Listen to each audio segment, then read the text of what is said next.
નમસ્કાર મિત્રો, વિડીયોમાં તમારું સ્વાગત છે। ગઈકાલે પાટણ નજીક આવેલા ચીલિયા ગામે મોટા પાયે હુમલો થયો હતો। હુમલો વધતા પોલીસ પ્રશાસનને પણ નાઠવું પડ્યું હતું। તેથી પોલીસ પ્રશાસન પર ઉઠ્યા સવાલો। જિલ્લામાં રહેતા ભાવેશભાઈ દેસાઈના ઘર પર હુમલો થયો હતો। હુમલામાં ધારદાર હથિયારો વડે તોડફોડ કરવામાં આવી હતી। તેથી ભાવેશભાઈ દેસાઈના ઘર પર નુકસાન પણ થયું છે। તે બાદ ડીવાયએસપી શું બોલે છે, જોવો વિડીયોમાં। માર્ચ 2026 રોજ જિલ્લા ગામના ભાવેશભાઈ દેસાઈની ચાણસ્મા પોલીસ સ્ટેશન ઉપર એક વર્દી આવેલી હતી કે એમના ફાર્મ હાઉસ ઉપર કેટલાક કિસ્સામાં હુમલો કરવા માટે આવનાર છે। આ વર્દીના આધારે ચાણસ્મા પોલીસ સ્ટેશનની 112ની ગાડી તાત્કાલિક ઘટના સ્થળ ઉપર પહોંચી ગઈ હતી। ઘટના સ્થળ ઉપર પહોંચતા ત્યાં કોઈ પણ ઇસમો મળી આવેલ નહીં, પરંતુ તકેદારીના ભાગરૂપે ત્યાં 112ની ગાડી અને ચાણસ્મા પોલીસ સ્ટેશનની વધુ એક પોલીસની ગાડીએ ત્યાં હોલ્ટ રાખેલો હતો। આ હોલ્ટના 15 થી 20 મિનિટ બાદ અચાનક 5 થી 6 ગાડીઓ અને કેટલાક ઈસમો પ્રાણઘાતક હથિયાર લઈને ત્યાં ધસી આવ્યા હતા। ઘટના સ્થળ ઉપર આવતા જ એમણે સ્ટોન પેલ્ટિંગ ચાલુ કરી દીધેલું હતું અને પોતાની સાથે રહેલા પ્રાણઘાતક હથિયાર લઈને ગાડીમાંથી ઉતરી ગયા હતા।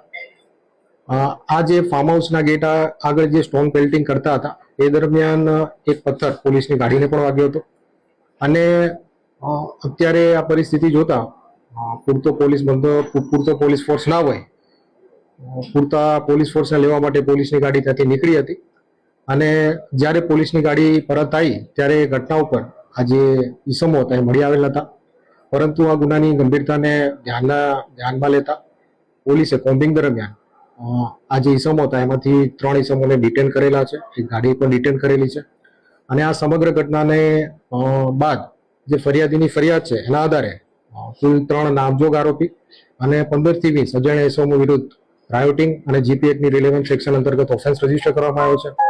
આ સમગ્ર ઘટના દરમિયાન પોલીસ જ્યારે પોતાની ફરજ ઉપર હતી ત્યારે એક પથ્થર એમની ગાડીને પણ લાગતા ફરજ રૂકાવટનો ઓફેન્સ પર રજીસ્ટર કરવામાં આવ્યો છે। તો આ ઘટના બાદ ટોટલ 2 એફઆઈઆર કરવામાં આવી છે। એક એફઆઈઆર છે એ ફાર્મ હાઉસનો માલિક છે રોનકભાઈ દેસાઈ એણે આપી છે અને બીજી એફઆઈઆર છે જે 112ના ઇન્ચાર્જ શ્રી છે એમણે આપેલી છે। આ રીઝન શું હતું સાહેબ ઝઘડા? આ જે ઝઘડો છે અથવા જે પણ આ જે ઇન્સિડન્ટ બન્યો છે એમાં પ્રાથમિક તપાસ દરમિયાન એવું જાણવા મળ્યું હતું કે જિલિયા ગામે એક રામાપીરના મંદિરનું નિર્માણ થવા જવાનું છે અને આ નિર્માણ દરમિયાન જે ફાળો ઉઘરાવવાની બાબત હતી એ બાબતે ભાવેશભાઈ દેસાઈ અને જીતુભાઈ છે એની વચ્ચે જે મંદુક થયેલું બોલાચાલી થયેલી હતી એના બાદ પ્રત્યાઘાતના ભાગરૂપે આ સમગ્ર ઘટના બનવા પામી હતી।